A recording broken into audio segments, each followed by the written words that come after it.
வருங்கால அரசு ஊழியர்களுக்கு வணக்கம். வீடியோக்குள்ளே போகிறதுக்கு முன்னாடி என்னுடைய சேனலை சப்ஸ்கிரைப் பண்ணிக்கோங்க. இன்றைக்கி நான் சொல்லிக் கொடுக்க போகிறது தனி வட்டி எஸ்ஐ சிம்பிள் இன்ட்ரெஸ்ட் தான் நான் இன்றைக்கி சொல்லிக் கொடுக்க போகிறேன். ஃபஸ்ட்டு சம் கமல் ஒரு வருடத்திற்கு 7% வட்டி வீதத்தில் ரூபாய் 3000 சேமிக்கிறார். ஒரு வருட முடிவில் அவர் பெறும் தனி வட்டி மற்றும் தொகை காண்க. தனி வட்டிக்கான formula SI equal to PNR by 100. A equal to P plus SI. இங்கே ஏங்கிறது கூட்டுத்தொகை, ஐன்னு கொடுத்து தனி வட்டி, P அசல், ஆர்னா வட்டி வீதம், N காலம். இங்கே வட்டி வீதம் R ஈக்குவல் டு 7%. அசல் எவ்வளோ சேமிச்சிருக்காருன்னா P equal to 3000.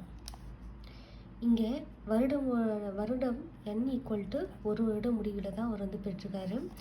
SI equal to PNR by 100. இதுதான் ஃபார்முலா. P ஈக்குவல் டு எவ்வளோனா 3000 இன்ட்டு என்னோட வேல்யூ 1, ஆரோட வேல்யூ 7.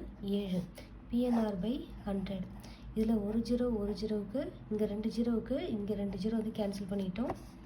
இப்போது 30 இன்ட்டு 7 தான் மீதி இருக்குது. 3 21, 0 அப்படியே எடுத்து போட்டுக்கிட்டோம். எஸ்ஐ ஈக்குவல் டு நம்மளுக்கு கிடைச்ச வேல்யூ 210. அப்போது அடுத்து என்ன கேட்டது, நான் அவங்க கேட்டதில் தனி வட்டியோட வேல்யூ 210 கிடச்சிருக்கு. இப்போ தொகை A equal to B plus SI. அங்கே இங்கே அசல் பினா அசலோட வேல்யூ எவ்வளோனா 3000 ரூபா.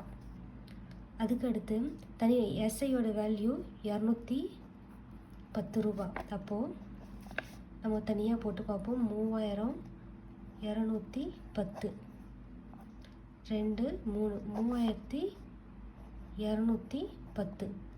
இங்கே நம்மளுக்கு அவங்க கேட்ட மாதிரி ஒரு வருட முடிவில் அவர் பெறும் தனி வட்டி எவ்வளோனா 210 ரூபா பெறுவார். சேம் டைம் தொகை அவருக்கு 3210 ரூபா கிடைக்கும்.